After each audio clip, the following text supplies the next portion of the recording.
Shalom Bapak Ibu, Saudara-saudara kekasih dalam nama Tuhan kita Tuhan Yesus Kristus. Dan selamat bertemu kembali di YouTube saya, Pendeta Rudolf H. Pasaribu Channel. Dengan dan Dewa Channel ini, saya komit untuk senantiasa menyebarkan pengajaran firman Tuhan. Karena saya percaya berlandaskan Yesaya pasal 55 ayat 11 bahwa firman Tuhan yang saya dan Bapak Ibu, saudara-saudara semuanya juga ikut sebar lewat apapun, termasuk lewat video ini, tidak akan kembali dengan sia-sia, tetapi akan bekerja sendiri lewat kuasa dan berkat urapan Roh Kudus. Mari Bapak Ibu, saudara-saudara semuanya saya ajak untuk membantu saya menyebarkan pengajaran firman Tuhan. Khotbah di pertanggungan minggu ke-18 sesudah Trinitatis 16 Oktober 2022. Terambil dari 2 Korintus pasal 12 ayat 7 sampai dengan ayat 10 dan bacaan dari kitab Nehemia pasal 5 ayat 1 sampai dengan ayat 13. Diikat oleh topik atau tema Allah menjawab setiap pergumulan. Dalam bahasa Batak Toba dituliskan di Sariho debatado ganup na marukil. Saya baca untuk kita, simaklah pembacaan firman Tuhan berikut ini. Judul perikop 2 Korintus pasal 12 mulai dari ayat 1 sampai 10 adalah Paulus menerima penglihatan dan penyataan. Khotbah kita dari ayat 7 sampai dengan ayat 10. Dan supaya aku jangan meninggikan diri karena penyataan-penyataan yang luar biasa itu, maka aku diberi suatu duri di dalam dagingku, yaitu seorang utusan iblis untuk menggocoh aku, supaya aku jangan meninggikan diri. Tentang hal itu, aku sudah 3 kali berseru kepada Tuhan, supaya utusan iblis itu mundur daripadaku. Tetapi jawab Tuhan kepadaku, cukuplah kasih karuniaku bagimu, sebab justru dalam kelemahanlah kuasaku menjadi sempurna. Sebab itu terlebih suka aku bermegah atas kelemahanku, supaya kuasa Kristus turun menaungi aku. Karena itu, aku senang dan rela di dalam kelemahan, di dalam siksaan, di dalam kesukaran, di dalam penganiayaan dan kesesakan oleh karena Kristus. Sebab jika aku lemah, maka aku kuat. Bapak Ibu dan saudara-saudara, demikianlah nats khotbah kita di pertanggungan minggu ke-18 sesudah Trinitatis tanggal 16 Oktober 2022, dihubungkan dengan topik minggu Allah menjawab setiap pergumulan di Sariho debatado ganup namarukil. Saudara, pasti kita semua tahu bagaimana kehebatan dan berbagai-bagai keberhasilan yang dialami oleh Paulus sejak dia ditangkap oleh Tuhan menjadi Rasul Kristus. Paulus adalah rasul yang pelayanannya terbesar, terluas dari rasul-rasul yang lain.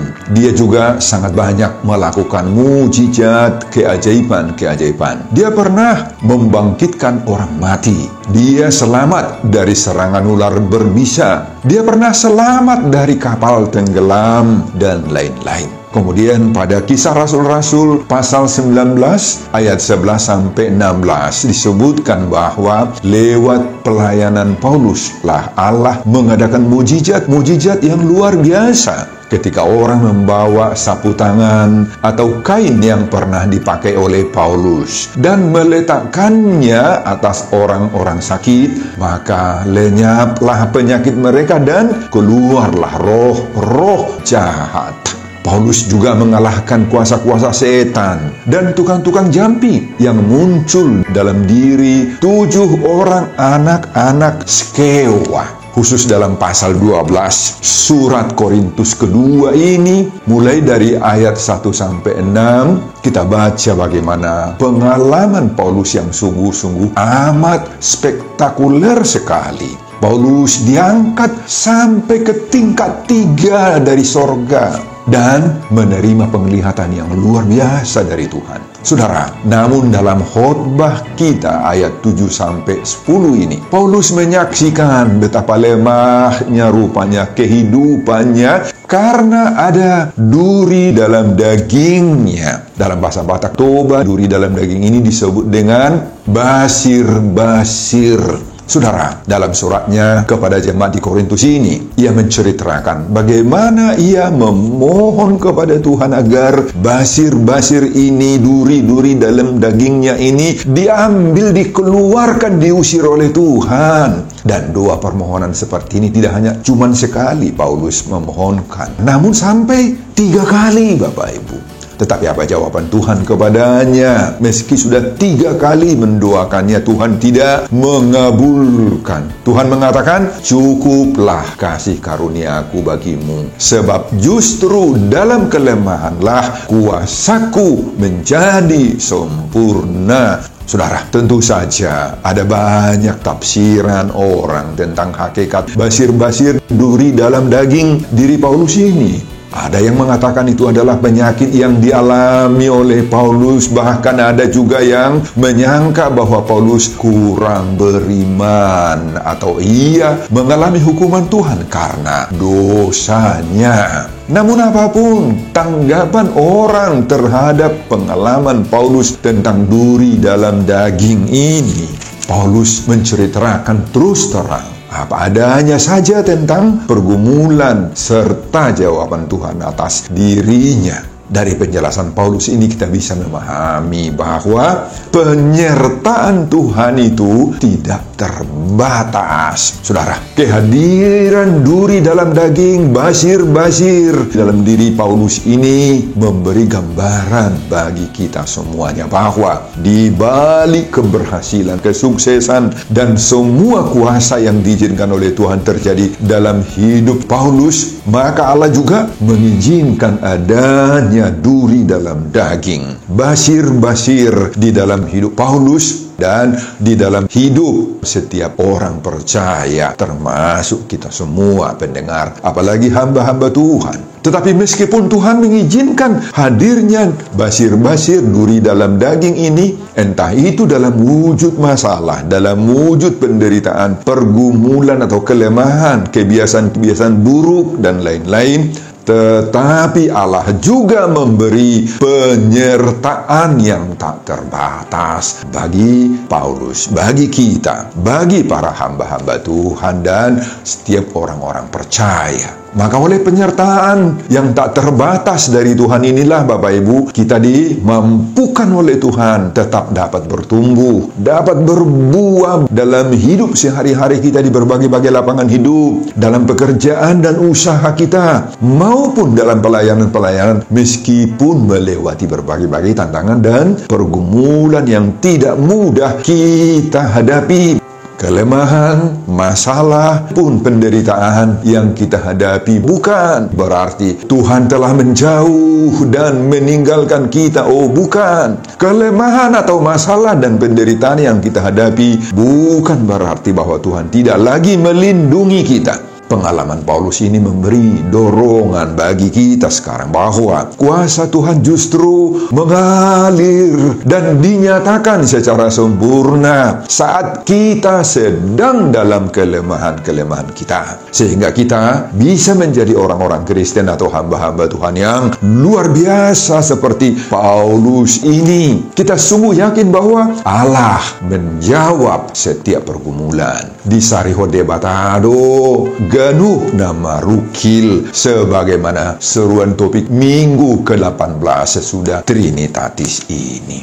Bapak, Ibu, dan saudara-saudara, itulah isi keseluruhan khotbah kita di Pertanggiangan Minggu ke-18 sesudah Trinitatis 16 Oktober 2022. Apa pengajaran Tuhan bagi kita lewat khotbah ini? Jika dihubungkan dengan topik atau tema minggu, Allah menjawab setiap pergumulan. Di Sariho debatado ganuk nama rukil. Saudara, ada beberapa. Pertama, jangan izinkan duri dalam dagingmu merusak hidup dan pelayananmu. Saudara, apakah yang dimaksud oleh Paulus dengan duri dalam daging atau basir? Basir ini dalam terjemahan bahasa Batak Toba tidak dijelaskan oleh Paulus dalam nats ini. Ada beragam banyak penjelasan yang telah dikemukakan orang terkait dengan istilah duri dalam daging atau basir. Basir ini, Bapak Ibu, mulai dari godaan yang tidak henti-hentinya, musuh yang sangat keras mau merusak diri kita, merusak pekerjaan pelayanan kita, bahkan berbagai-bagai jenis penyakit kronis hingga ketidakmampuan berbicara bisa menjadi basir-basir dalam diri Paulus. Tidak ada yang bisa mengatakan dengan pasti apa hakikat sebenarnya basir-basir atau duri dalam daging yang ada di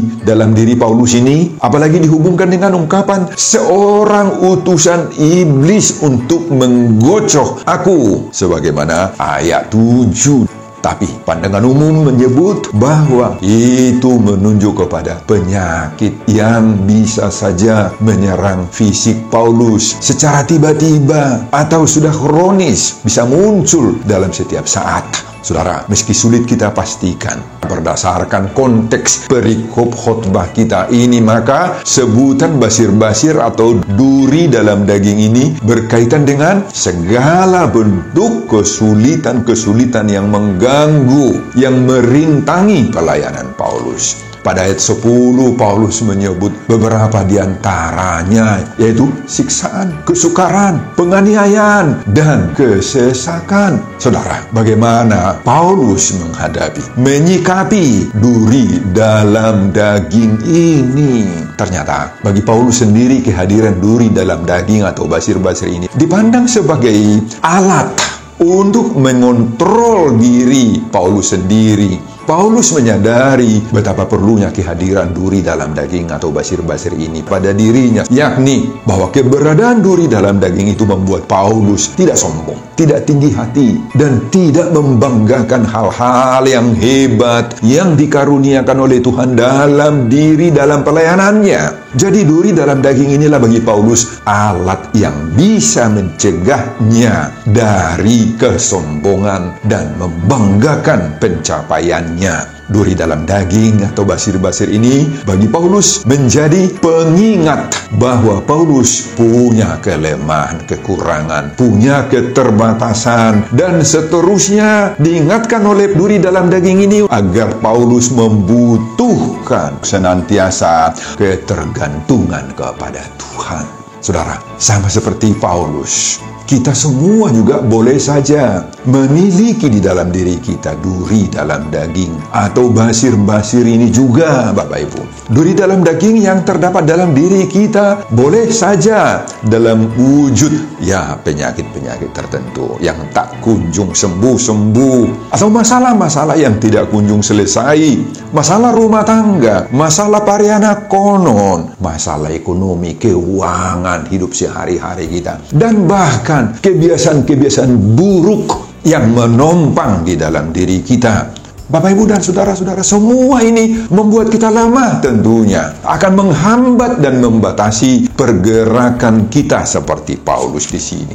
Tetapi sehebat dan sekuat apapun duri dalam daging yang ada pada diri kita, basir-basir yang merusak diri kita itu, jangan izinkan semuanya itu untuk merusak semangat kita, menggagalkan program-program yang sudah matang-matang, yang sudah kita cita-citakan, rencanakan. Baik itu untuk pribadi, untuk keluarga, untuk pelayanan kita dimanapun kita ditempatkan oleh Tuhan. Jangan izinkan basir-basir atau duri dalam daging itu merusak diri kita. Biarlah kita menjadikan duri dalam daging itu alat Tuhan mengontrol diri kita, supaya kita mau sepenuhnya menggantungkan diri dan kehidupan kita kepada Tuhan. Kesadaran akan adanya duri dalam daging ini, basir-basir ini, haruslah bisa melatih kita menjadi orang yang rendah hati, yang terus bersemangat berkarya, bersemangat berusaha. Jangan melempem, Bapak Ibu, jangan kalah semangat kita. Biarlah itu juga mendorong kita semakin mengandalkan kuasa Tuhan dalam segala hal. Tantangan selalu akan ada, selalu akan memberondong kita. Tetapi semangat yang berasal daripada Tuhan harus kita jaga. Amin, Bapak Ibu. Yang kedua, meski doa-doa kita tidak selalu dikabulkan Tuhan, teruslah berdoa.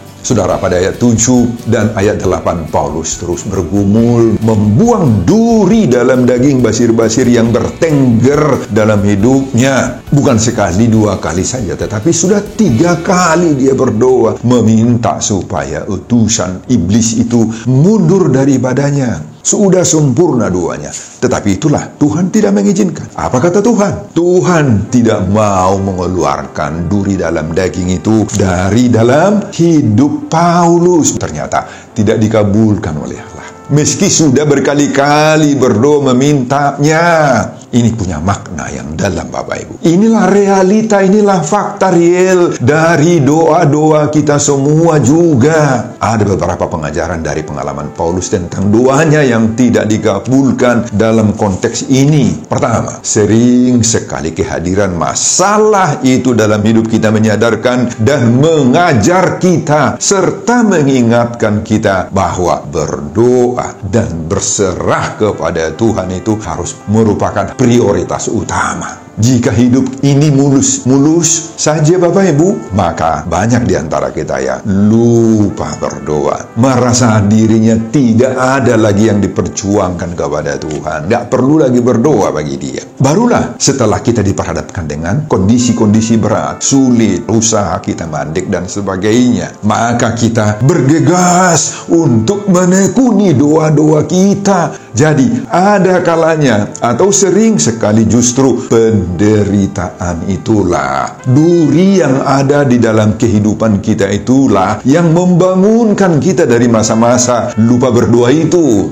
Bukan berarti kita menghendaki agar kita menderitalah, tetapi kita disadarkan agar jangan rusak iman kita dikala atau ketika menghadapi penderitaan, menghadapi duri dalam daging. Penderitaan itu mendorong semangat kita untuk terus tetap berdoa. Saudara, itu yang pertama. Yang kedua dalam hal ini, apa artinya doa yang tidak dikabulkan oleh Tuhan itu bagi Paulus? Pengalaman Paulus itu mengajar kita agar kita tidak henti-hentinya berdoa, tidak hentinya bermohon dan meminta. Sebelum Tuhan menjawab doa-doa kita jangan berhenti berdoa. Jika kita belum mendapat jawaban untuk doa pertama, maka teruskan doa yang kedua. Tidak juga terjawab, teruskan doa yang ketiga. Jadi bukan berarti harus 3 kali berdoa, Bapak Ibu. 3 kali saja, tidak. Berdoa yang 3 kali ini dalam pengalaman Paulus menunjukkan kesempurnaan dia berdoa meminta kepada Tuhan, bahwa Tuhan akan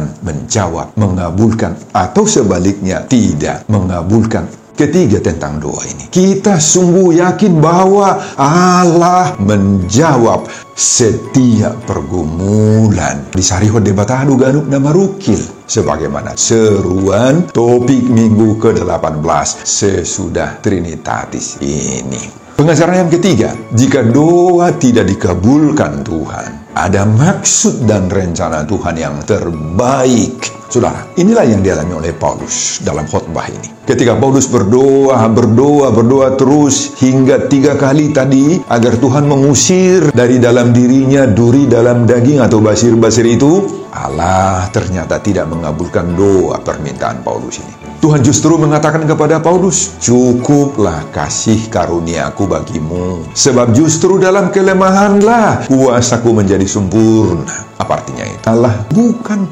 menolak mentah-mentah permintaan Paulus untuk mengeluarkan duri dalam daging itu, Bapak Ibu, bukan. Justru sebaliknya, Allah sendiri sudah punya rencana yang lebih baik, lebih indah dari permintaan permohonan untuk meminta supaya itu dikeluarkan. Oleh karena itu, kita jangan cepat-cepat menuduh Tuhan, menolak doa kita. Justru Tuhan mengalihkan doa kita kepada maksud-maksud lain yang lebih berguna bagi kita. Makanya Tuhan mengatakan kepada Paulus di sini, Bapak Ibu, cukuplah kasih karuniaku bagimu, sebab justru dalam kelemahanlah kuasaku menjadi sempurna. Saudara, bagi Tuhan kehadiran duri dalam daging ini sangat-sangat diperlukan dalam diri Paulus dan juga di dalam diri kita sendiri. Nah, disinilah Tuhan sering sekali tidak begitu saja dengan cepat menghilangkan semua kesulitan, kelemahan, kekurangan dari dalam hidup kita, meskipun kita sudah memintanya berulang kali dalam doa-doa kita. Saudara, apa rencana Tuhan yang terbaik itu dalam diri kita? Dalam khotbah ini kita temukan pertama pada ayat 7, supaya kita tidak sombong. Nah, di sini Paulus mengatakan supaya aku tidak meninggikan diri. Paulus benci sekali dengan orang-orang sombong itu, Bapak Ibu. Banyak yang membuat Paulus sombong, sebagaimana sudah kita sebutkan tadi. Tetapi Paulus tidak mau mengikuti kesombongannya. Duri dalam daging yang dibiarkan oleh Tuhan inilah yang menjadi pengingat bagi Paulus bahwa dia sejatinya penuh kelemahan, penuh keterbatasan. Sehingga Paulus menghindarkan diri dari kesombongan-kesombongan, meskipun betapa hebatnya pelayanan Paulus itu. Kedua, pada ayat 9a, untuk apa duri dalam daging ini? Supaya kita mengerti kasih karunia Allah. Tuhan memberitahu Paulus, cukuplah kasih karunia aku bagimu. Bapak, Ibu, dan saudara-saudara, jika duri dalam daging ini ada dalam diri kita, maka kita selalu diingatkan oleh Tuhan akan kasih karunia Tuhan yang membuat kita bisa melakukan apa saja bagi Tuhan dan bagi sesama kita. Dengan kasih karunia Tuhan inilah kita bisa melakukan apa saja. Ketiga, pada ayat 9b, duri dalam daging itu bermakna supaya kita mengalami kuasa Tuhan secara sempurna. Inilah makna lain apabila duri dalam daging ini, basir-basir ini menempel dalam diri kita. Bahwa kita disadarkan, jangan kita mengandalkan diri kita, mengandalkan kekuatan, kehebatan kita yang terbatas itu. Tetapi andalkanlah kuasa Tuhan yang tidak terbatas. Jadi, apabila doa-doa kita tidak dikabulkan oleh Tuhan, Bapak Ibu, ingatlah bahwa sudah ada maksud, rencana Tuhan yang terbaik di balik doa yang tidak terkabul itu. Pengajaran yang keempat, jauhkan sikap pesimistis bahwa kuasa Tuhan bekerja dalam kelemahan kita. Bapak, Ibu, dan saudara-saudara, betapa seringnya kita mengeluh atas kelemahan, atas apa yang tidak kita punyai, dan sebaliknya mengabaikan kelebihan, melupakan apa yang kita punya.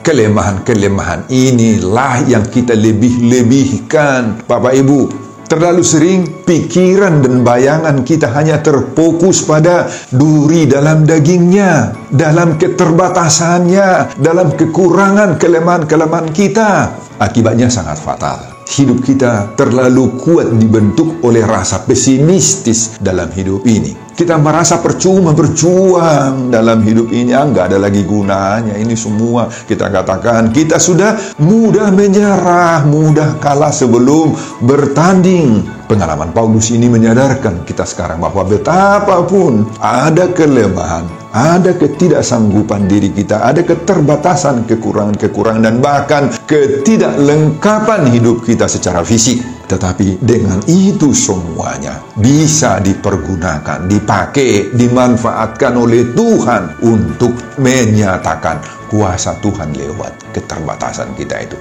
Tuhan mau memakai segala keterbatasan kita itu untuk hal-hal yang baik di luar kemampuan kita. Tuhan mau memakai segala keterbatasan kita untuk hal-hal yang baik dan luar biasa dengan kekuatan yang berasal daripada Tuhan. Itu sebabnya pada ayat 10 yang terakhir, kalimat terakhir mengatakan di sini, sebab jika aku lemah, maka aku kuat. Oleh karena itu Bapak Ibu, jauhkanlah semua rasa pesimistis dan tanamkanlah semangat kerja yang penuh harapan-harapan yang baik. Dengan apa yang masih kita punya itu, maka kita tetap bisa gunakan itu secara maksimal sambil dengan terus membangun hubungan dengan Tuhan, dengan Bapa di surga. Berhentilah berfokus terhadap kelemahan, tetapi maksimalkanlah terus apa yang ada pada kita, sekecil apapun yang kita miliki itu. Ketika dalam menghadapi kesulitan, maka jagalah agar hati kita janganlah gundah gulana. Ketika penyakit berkepanjangan masih terus juga menerpa hidup kita, jangan kita menjadi bersedih terlalu amat dalam. Jangan merasa sepertinya kita sudah ditinggalkan oleh Tuhan. Oh, jangan Bapak Ibu.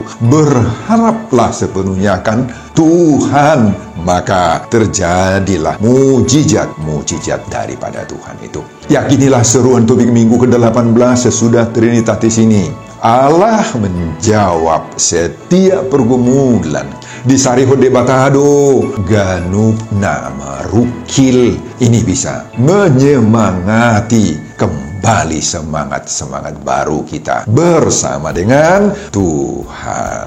Sebelum saya mengakhiri khotbah ini, kembali saya mengajak Bapak, Ibu, dan saudara-saudara untuk membantu saya menyebarkan pengajaran firman Tuhan khotbah di pertanggal minggu ke-18 sesudah Trinitatis 16 Oktober 2022 dari 2 Korintus pasal 12 ayat 7 sampai 10 ini, agar semakin banyak orang yang percaya bahwa Allah menjawab setiap pergumulan. Disari hode batado, ganup nama rukil, termotivasi lewat khotbah ini.